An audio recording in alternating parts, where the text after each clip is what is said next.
que por tu Espíritu nos ayudes, que abras nuestro entendimiento para entender, para recibir, para creer y poner por obra lo que tú nos vas a hablar por medio de este salmo. Espíritu Santo, úsame, úngeme y permíteme comunicar tu verdad de una manera clara para que todo tu pueblo la recibamos y seamos transformados a la imagen de Cristo. En su nombre te lo pedimos. Amén. Pueden tomar asiento, hermanos.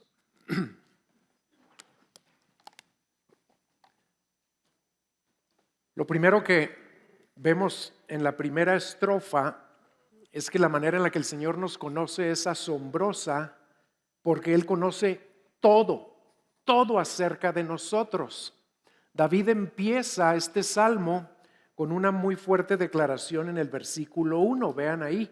Oh Señor, dice, tú me has escudriñado y conocido. Y luego en los siguientes 3 versículos nos explica la manera tan absoluta o tan completa en la que el Señor conocía a David y, escuchen, nos conoce a cada uno de nosotros. En el versículo 2 dice, tú conoces mi sentarme y mi levantarme. Desde lejos comprendes mis pensamientos.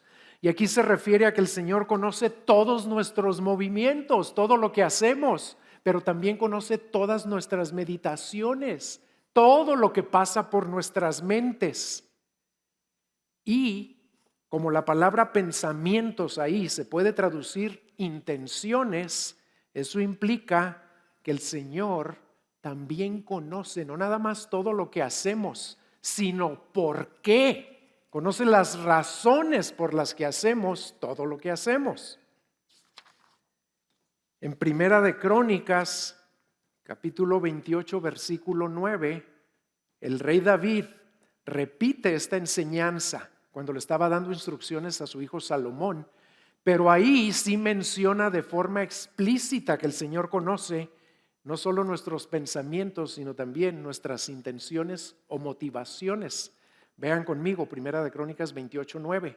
En cuanto a ti, Salomón, hijo mío, reconoce al Dios de tu padre y sírvele de todo tu corazón, con ánimo dispuesto, porque el Señor escudriña todos los corazones y entiende todo intento de los pensamientos. Y en el versículo 3, David sigue hablando de la asombrosa manera en la que el Señor nos conoce. Y dice, tú escudriñas mi senda y mi descanso y conoces bien todos mis caminos. Eso significa que el Señor conoce todo lo que hacemos, ya sea en público o en la privacidad de nuestros hogares cuando nos retiramos a descansar cada día. Todo lo anterior lo podemos resumir diciendo que el Señor tiene un conocimiento perfecto de toda postura, acción, gesto, esfuerzo, condición de todo ser humano y también de cada pensamiento, intención, emoción y deseo que existe dentro de cada una de sus criaturas. El Señor conoce a la perfección tanto lo externo o lo visible, lo que hacemos ante la vista de los demás, pero también conoce a la perfección todo lo interno, lo invisible, lo que hacemos en secreto, tratando de que los demás no nos vean. Luego en el versículo 4, David menciona otra característica asombrosa de la manera en la que el Señor nos conoce. Ahí dice, aún antes de que haya palabra en mi boca, oh Señor, tú ya la sabes toda. Tan grandioso es el conocimiento de Dios que antes de que pronunciemos las palabras que pensamos hablar, Él ya sabe todo lo que va a salir de nuestros labios. Y aunque este salmo no lo afirma de una manera explícita, también debemos tener presente, hermanos, que este conocimiento anticipado que Dios tiene de las palabras, también lo posee de las acciones o de los eventos que pensamos llevar a cabo. Y les voy a dar un ejemplo, que es también de la vida del rey David. Este ejemplo está en el capítulo 23 de Primera de Samuel. No lo abran, se los voy a platicar. En ese tiempo David estaba huyendo del rey Saúl que lo quería matar. Y en aquellos días le dieron, ya tenía un ejército pequeño David, ni tan pequeño como 600 hombres ya seguían a David. Y en aquellos días le dijeron que los filisteos estaban atacando una ciudad de Israel que se llamaba Keila.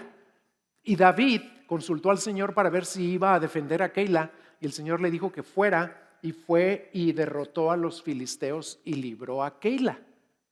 Y se quedó en esa ciudad. Y esa ciudad se caracterizaba por tener puertas muy fuertes, por ser muy segura esa ciudad. Y cuando le avisaron a Saúl que David estaba en Keila, Saúl dijo, el Señor me lo ha entregado porque de esa ciudad no va a poder escapar. Es una ciudad que tiene cerrojos casi impenetrables. Y Saúl alistó a todo su ejército para ir a buscar, atrapar y matar a David.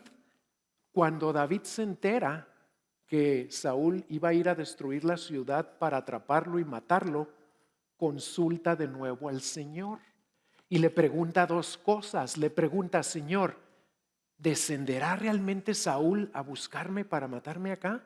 Y el Señor le responde, sí descenderá. Y luego le pregunta otra cosa, y ahí es donde vemos este conocimiento previo que Dios tiene. Y cuando venga, ¿me entregarán los hombres de Keila en sus manos? Y el Señor le responde, sí te entregarán. Fíjense nada más qué tremendo es el conocimiento de Dios. Él sabe lo que estaba pasando y lo que podía llegar a pasar. Y este asombroso conocimiento es lo que se conoce como la omnisciencia de Dios. Omnisciencia significa tener todo el conocimiento.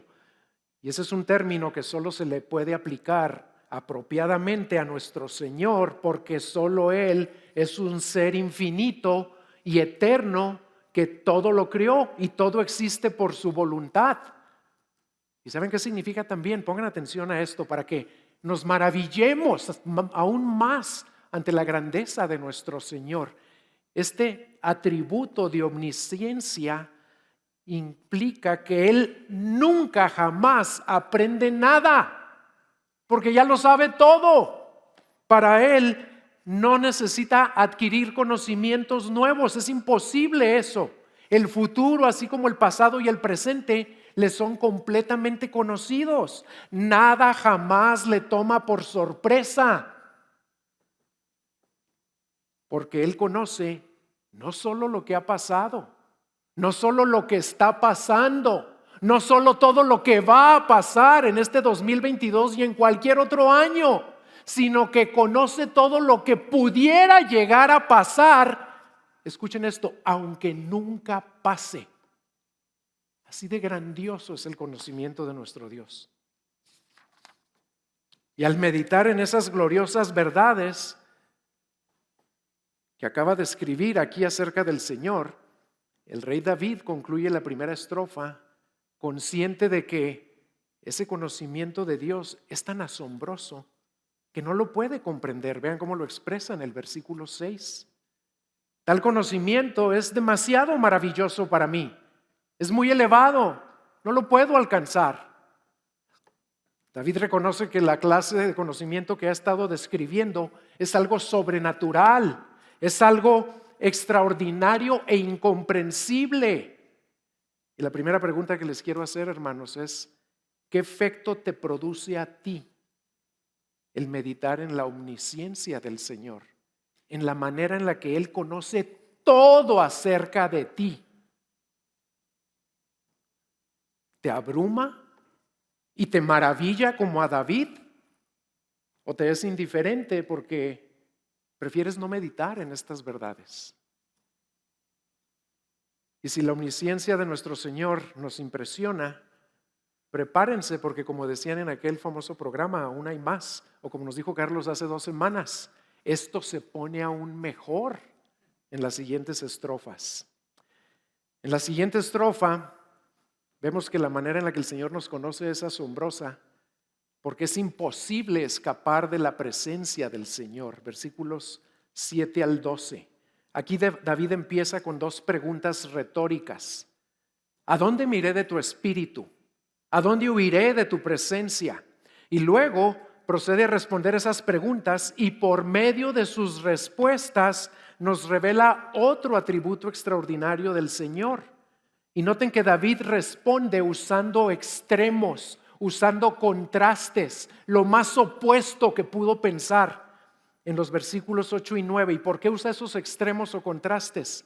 Porque tenía la intención de abarcar los 4 puntos cardinales que hay en este universo. Escuchen el versículo 8. Si subo a los cielos, allí estás tú. Y si en el Seol preparo mi lecho, allí tú estás también. Aquí menciona el lugar más alto posible, más al norte. Y no es el polo norte, son los cielos. Y luego menciona el lugar más bajo posible, que es el Seol, el lugar de los muertos, que es abajo de la tierra. Y en el versículo 9 dice, acaba de mencionar la dimensión vertical, pero ahora vean la horizontal. En el 9 dice, si tomo las alas del alba y si habito en lo más remoto del mar, y con esto se refiere al lugar más lejano hacia la salida del sol, que es el alba, al lugar más lejano hacia el oriente, y si habito en el extremo del mar, ahí se refiere al lugar más lejano hacia el occidente, hacia la puesta del sol, porque para los israelitas el mar grande siempre estaba hacia el occidente. Y lo que está implicando aquí David es que aunque él pudiera trasladarse a esos lugares tan remotos que son los extremos de este universo, la respuesta a sus preguntas es la misma. Es la que nos da en el versículo 10. Aún allí me guiará tu mano y me asirá, dice la Reina Valera, me tomará tu diestra. David nos revela que no existe ningún lugar en este universo, por lejano que esté, o por desconocido que sea para nosotros, en el cual Dios no esté presente. Esto es lo que se conoce como la omnipresencia del Señor, y significa que Él está presente en todo lugar. No hay lugar, ningún lugar donde el Señor nuestro Dios no esté. También significa que Dios no solo está presente en todo lugar, sino que Él está plenamente presente en todo lugar, con todo su ser presente. En Proverbios 15:3, Salomón lo expresa con estas palabras: en todo lugar están los ojos del Señor, observando a los malos y a los buenos. Para nosotros, hermanos, esto es imposible de comprender, porque somos seres finitos. Nosotros vivimos bajo la dimensión del tiempo y del espacio, limitados por esas dimensiones. Pero el Señor nuestro Dios es espíritu. Él no está limitado por las dimensiones del tiempo y del espacio. Y si su palabra afirma que Él es omnipresente, su voluntad es que simplemente le creamos, aunque no lo entendamos. Tristemente, siempre han existido en el pasado y existen en el presente personas que tal vez sí reconocen que el Señor está presente en todo lugar, pero también piensan ingenuamente, erróneamente, que algunas cosas las pueden esconder de los ojos de Dios si las llevan a cabo en las tinieblas, en la oscuridad. Vean cómo lo dice ahí el versículo 11. Si digo, ciertamente las tinieblas me envolverán y la luz a mi alrededor será noche. Y David les contesta, ni aún las tinieblas son oscuras para ti, y la noche brilla como el día. Las tinieblas y la luz son iguales para ti. Eso implica que es totalmente absurdo el pensar hacer algo o hacer algo pensando que el Señor no nos va a ver. Es absurdo porque, como ya vimos, el Señor no solo siempre está presente en todo lugar, viendo todo lo que hacemos, sino que además, antes de que lo pensáramos hacer, Él ya sabía que lo íbamos a hacer. En Job 34, versículos 21 al 22, Job repite este atributo de Dios. Dice, porque sus ojos observan los caminos del hombre y Él ve todos sus pasos, no importa dónde o cuándo los hagas. No hay tinieblas ni densa oscuridad donde puedan esconderse los que hacen iniquidad. Y la siguiente pregunta que les quiero hacer es, ¿de qué manera te impacta a ti este magnífico atributo de nuestro Señor, esta verdad gloriosa de que Él es omnipresente? Si somos verdaderos discípulos del Señor Jesucristo, el saber que Él está presente en todo lugar, aún en los rincones más remotos, más oscuros o más inaccesibles del universo, nos debe infundir gran aliento, esperanza, paz, gozo. ¿Por qué? Pues porque Él no nada más está siempre a nuestro lado. Ahí dice David que está a nuestro lado para guiarnos y sostenernos con su diestra poderosa. Y quizá algunos de nosotros ahorita, como oró Carlos, tal vez estemos pasando por situaciones muy difíciles o dolorosas. Una hermana de mi esposa tiene ahorita 4 personas infectadas de COVID, incluyendo ella misma. Y algunos de ustedes tal vez están pasando por situaciones muy difíciles en el trabajo, en la familia, en la salud, en las finanzas, no sé en qué.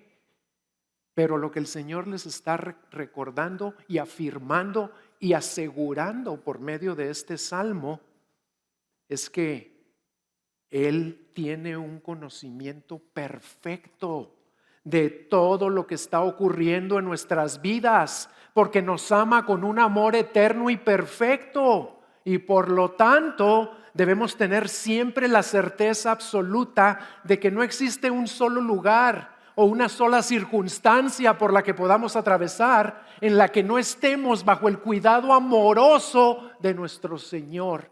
Amén. ¿Lo creen? Pero para aquellos que no le han entregado sus vidas a este Señor omnipresente, lo más probable es que el impacto que les producen estos atributos sea todo lo contrario. En lugar de paz y de gozo y de seguridad, si tú estás aquí en persona o si nos estás viendo en la transmisión de este mensaje y aún no eres un genuino discípulo de Jesucristo, lo más probable es que estas verdades te produzcan temor o mínimo incertidumbre e incomodidad. Y haces bien en sentirte así. ¿Sabes por qué? Porque este Señor te prestó la vida. Eso vamos a ver a continuación en la siguiente estrofa. Y te la prestó para que la vivas para su gloria. Y Él ve que la estás viviendo para ti, ofendiéndolo constantemente. Y conoce todas las maneras en las que lo has ofendido y lo has despreciado y has vivido como si Él no importara y no existiera y no te ayudara. Y no nada más conoce todo lo que ya has hecho así, sino lo que piensas hacer en el futuro. Pero te tengo buenas noticias. Este Señor omnipresente te ama y te quiere librar de las consecuencias de vivir como has vivido hasta ahora. Quiere librarte de la condenación. Solo necesitas arrepentirte y poner toda tu fe en Cristo, quien murió en tu lugar por tus pecados para concederte el perdón y resucitó de entre los muertos para interceder por ti y para declararte justo delante de Dios Padre. Entrégale tu vida hoy mismo, no te esperes. Empieza el año con lo más maravilloso que te puede suceder, entregándole tu vida al Señor omnisciente y omnipresente que dio su vida por ti. Y algo más que quiero decirle a todos, no nada más a los discípulos de Jesucristo, a todos, hermanos, escuchen bien.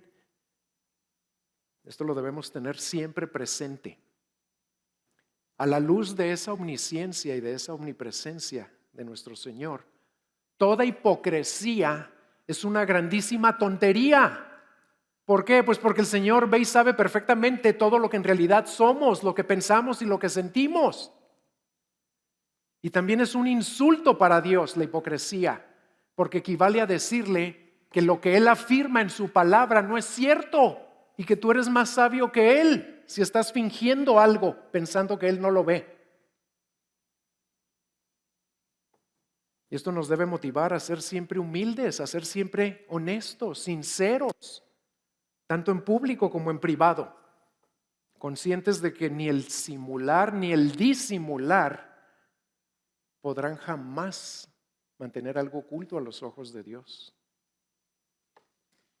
Y en la tercera estrofa vemos que es maravillosa porque el Señor nos hizo y nos conoce desde antes de nacer.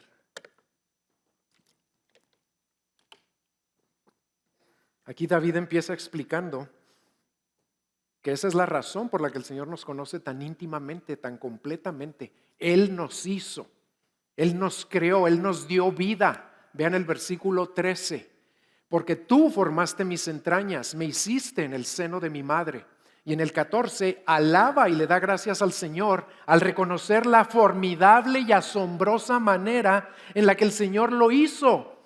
Te daré gracias. ¿Por qué? Porque asombrosa y maravillosamente he sido hecho. Maravillosas son tus obras y mi alma lo sabe muy bien, dice David. Y con respecto a esto, cierto autor dijo lo siguiente, dijo, no sé cómo, pero yo fui hecho de una manera tan maravillosa que el solo pensar en ello me llena de asombro. Y de nuevo les pregunto, hermanos, ¿qué tan consciente vives tú de que independientemente de cuáles sean tus rasgos físicos, tú eres una obra maravillosa hecha por Dios mismo? Eres la obra cumbre de su creación, porque a ninguna otra criatura la hizo a su imagen y semejanza. ¿Qué tanto piensas acerca de esta verdad? ¿Qué tanto te llenas de asombro y eres movido a alabar a Dios y a darle gracias porque sabes muy bien, como David, que el Señor te hizo de una manera maravillosa sin tener nada que ver con tu apariencia física? La maravilla es los atributos que nos dio. Cómo nos hizo nuestro cerebro, nuestro organismo, nuestras manos, todo. Es maravilloso. Somos una obra de arte que supera a todo lo que existe en esta creación. Y luego en los versículos 15 y 16, David nos sigue revelando más detalles de esa manera asombrosa en la que el Señor nos hizo y nos conoce. Vean, no estaba oculto de ti mi cuerpo, cuando en secreto fui formado y entretejido en las profundidades de la tierra. Tus ojos vieron mi embrión y en tu libro se escribieron todos los días que me fueron dados cuando no existía ni uno solo de ellos. Así como el Señor decidió crearnos y nos conoce perfectamente desde que estábamos en el vientre de nuestra madre, porque a eso se refiere ahí cuando dijo entretejido en las profundidades de la tierra, así también Él determinó desde antes que naciéramos el número de días que le iba a conceder a nuestra vida aquí en esta tierra. Ya vimos que el Señor sabe las palabras que vamos a hablar antes de que las pronunciemos. Y aquí David nos muestra que el Señor también sabe cuántos días vamos a vivir desde antes de que empezáramos a vivir un solo día. Y eso también es parte de su conocimiento perfecto, de cómo conoce todo nuestro ser. Y para comprender mejor esta profunda verdad, se las voy a leer, los versículos 15 y 16. En la Nueva Traducción Viviente. Pongan atención, escuchen muy bien, porque lo que voy a leer es la verdad acerca de cada uno de nosotros. Escuchen lo que nos dice el Señor. Tú me observabas mientras iba cobrando forma en secreto, mientras entretejían mis partes en la oscuridad de la matriz. Me viste antes que naciera. Cada día de mi vida estaba registrado en tu libro. Cada momento fue diseñado antes de que un solo día pasara.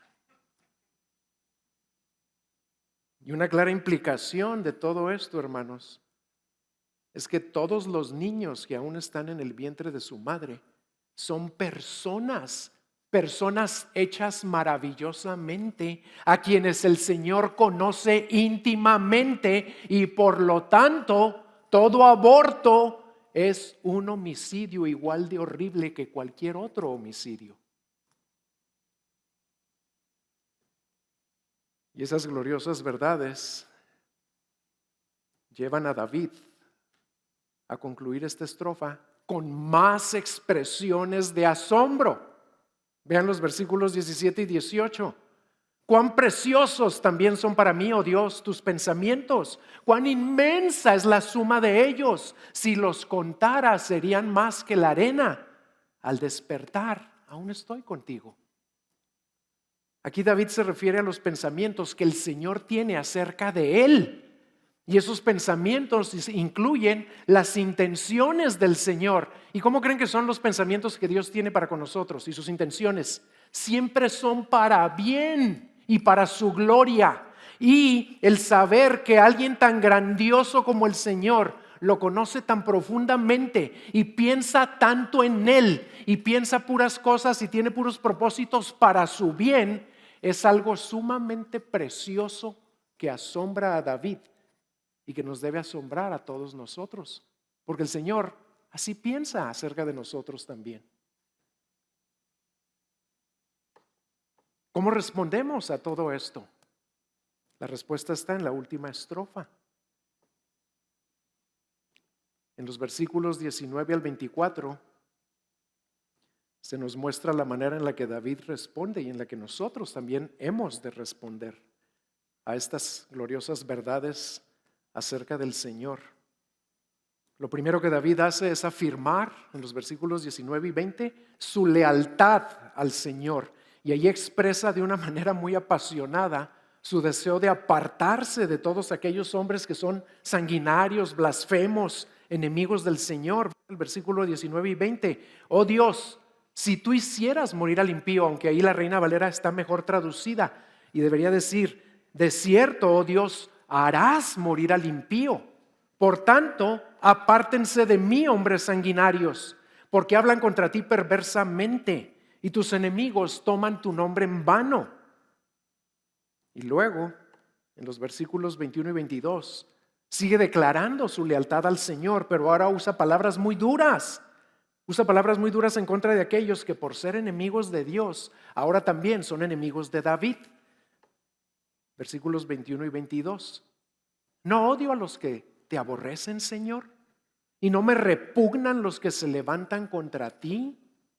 Los aborrezco con el más profundo odio. Se han convertido en mis enemigos. La palabra odio en estos versículos también se puede traducir como rechazo. Y la lealtad al Señor que tenía David era tan grande que al decir que los aborrece con el más profundo rechazo, en realidad está imitando las actitudes y hasta las palabras que el Señor mismo usa en contra de sus enemigos en otros salmos. Vean, por ejemplo, el Salmo 5:5. Ahí dice: los que se ensalzan no estarán delante de tus ojos, los arrogantes. Aborreces a todos los que hacen iniquidad. ¿Y quién los aborrece? El Señor. Ahí está hablando del Señor. Y ahora vean el Salmo 11:5. El Señor prueba al justo y al impío, y su alma aborrece al que ama la violencia. Esa violencia que a veces ustedes y yo disfrutamos viéndola en la televisión o en pantallas. El Señor aborrece al que ama la violencia.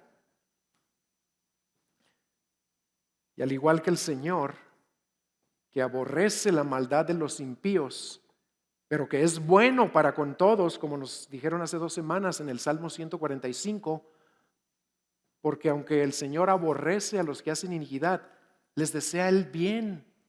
Aunque los aborrece, no les desea el mal. David tampoco les deseaba el mal, aunque use estas palabras. Aborrece lo que hacen. ¿Por qué? Porque deshonra al Señor y porque sabe que eso los va a destruir. Y por su lealtad al Señor que ellos deshonran, pero que Él ama, Él se aparta de todas esas personas. Y por último, David concluye el Salmo usando los mismos verbos con los que había empezado este Salmo: escudriñar y conocer. En el versículo 1 había expresado esto: oh Señor, tú me has escudriñado y conocido. Y ahora en el versículo 23 le hace esta petición al Señor: escudriñame, oh Dios, y conoce mi corazón, pruébame y conoce mis inquietudes. David le ora al Señor, que lo ha conocido desde antes de nacer, que siempre ha estado presente en su vida, que tiene pensamientos preciosos para con él, y le suplica que lo siga escudriñando y conociendo. ¿Y para qué? Vean para qué en el versículo 24. Ve si hay en mí camino malo y guíame en el camino eterno. Lo que le está pidiendo aquí David al Señor es que le muestre a David, porque el Señor todo lo sabe, pero que le muestre a David si hay algo en él que ofende a su Señor, a este Dios omnisciente y omnipresente que tiene pensamientos tan preciosos para con él. David no quiere ni pensar en ofenderlo. David sabía que necesitaba la ayuda de su Señor.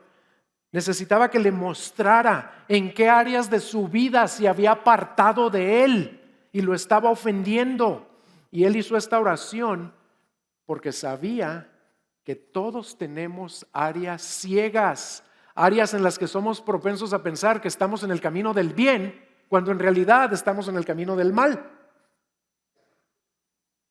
Y aquí lo que David ora es algo que ya había orado, muy parecido a la que había orado en el Salmo 19:12. Vean lo que oró ahí. ¿Quién puede discernir sus propios errores? Absuélveme de los que me son ocultos. La Nueva Traducción Viviente lo expresa así: ¿cómo puedo conocer todos los pecados escondidos en mi corazón? Límpiame de estas faltas ocultas. ¿Saben cuál es la respuesta a esa pregunta? Orar lo que oró David, rogándole al Señor que nos siga escudriñando y conociendo y que nos muestre los pecados escondidos que hay en nuestro corazón, esas faltas ocultas que ni tú ni yo las vemos, para confesarlas y para apartarnos de ellas. ¿Y saben cuál es la manera en la que el Señor nos muestra, nos responde a esta oración? Porque Él responde a esta oración, porque esa es una oración conforme a su voluntad. Él quiere mostrarnos eso para librarnos, porque ya rompió el dominio del pecado en nuestras vidas. Pero ¿saben de qué maneras normalmente nos muestra el camino malo que hay en nosotros todavía? Pues la principal manera es por medio de su palabra. Por eso es tan importante abrirla todos los días. Ahí Él nos habla, pero también nos muestra por medio de otros hermanos en la fe, o por medio de familiares, de nuestros cónyuges, o de hermanos o hermanas, hijos, hijas, parientes. ¿Y saben qué? Como con esas personas tenemos mucha familiaridad, muchas veces no los escuchamos. Rechazamos lo que nos están diciendo cuando en realidad el que nos está mostrando es el Señor. Algo que hay en nuestras vidas oculto o que todavía es camino malo. Así que pongamos atención a lo que nos dicen nuestros hermanos y seres queridos. Y no nada más los pastores. El Señor puede usar a cualquier persona para hablarnos. Y David también ora que el Señor lo guíe en el camino eterno, que en aquel tiempo, ¿saben cuál era el camino eterno para ellos? Pues era la senda de la obediencia a todos los mandamientos de la ley. Pero nosotros ahora sabemos que el camino eterno es nuestro Señor Jesucristo, quien en Juan 14:6 hizo esa famosa declaración: yo soy el camino, la verdad y la vida, y nadie viene al Padre si no es por mí. Jesús es el camino eterno. Jesús es el Señor omnisciente, que conoce todo acerca de sus ovejas, que siempre está presente con ellos para preservarlos y guiarlos a la vida eterna, que solo Él puede conceder a todos aquellos que lo siguen. Vean cómo lo expresó en Juan 10, 27 y 28. Mis ovejas oyen mi voz, y yo las conozco y me siguen, y yo les doy vida eterna, y jamás perecerán, y nadie las arrebatará de mi mano. El camino eterno es seguir a aquel que obedeció en todo a Jesús, al Padre, porque Él sabía que nosotros ni podíamos ni queríamos obedecer. El camino eterno es seguir a Jesús que murió por nuestros pecados y que recibió la ira que nosotros merecíamos. El camino eterno es seguir a Jesús que resucitó en victoria sobre el pecado, la muerte y el diablo para justificarnos y para interceder por nosotros y declararnos justos delante de Dios Padre. En otras palabras, el camino eterno es la senda de la cruz. Seguir a Jesús, quien nos demostró su inmenso amor por medio de su obra en la cruz, a pesar de que nos conocía perfectamente. Y en conclusión, creo que una forma efectiva de aplicar este mensaje sería orar por dos cosas específicas, imitando a David. La primera sería rogarle a nuestro Señor que nos ayude a vivir siempre, siempre, hermanos, no nada más cuando estamos en la iglesia o cuando leemos la Biblia o cuando escuchamos alguna otra predicación. Siempre rogarle que nos ayude a vivir siempre conscientes y maravillados, no nada más conscientes, maravillados como estaba David, agradecidos y gozosos por la impresionante manera en la que nuestro Señor nos conoce desde antes de nacer y por estar siempre presente con nosotros en todo lugar y en toda circunstancia para guiarnos y para sostenernos. Si vivimos con esa conciencia de su presencia y de cómo nos conoce y cuánto piensa acerca de nosotros y cómo nos guía, eso va a cambiar nuestra vida. Y este 2022 va a ser totalmente diferente a todos sus otros años, porque esa es la verdad, que estamos unidos a Cristo y por estar unidos a Él, Él siempre está presente con nosotros. Pero se nos olvida. ¿Saben qué es lo más triste? Y a mí esto me arruga el alma cuando lo hago, porque yo lo hago también. Que a veces vivimos más conscientes de cosas vanas en este mundo que de nuestro glorioso Señor, omnisciente y omnipresente, amoroso, bondadoso, poderoso. Eso es lo primero que hay que rogarle al Señor. Y lo segundo, y antes de decirles qué es lo que debemos orar, vean por qué lo debemos orar. Porque si no lo oramos por esta razón, va a ser una oración vana. Lo segundo es que, motivados por los preciosos e innumerables pensamientos que Él tiene acerca de nosotros, motivados por su gracia y su amor y por los propósitos que tiene para bien, que le pidamos que nos ayude a responder como David, apartándonos de todo aquello y de todos aquellos que lo ofenden y rogándole que nos muestre cualquier camino malo que hay en nosotros y que nos conceda la gracia para darle la espalda y para volver al camino eterno, que es seguir a nuestro Rey Jesucristo. Amén. ¿Por qué no cierran sus ojos conmigo y vamos a orar?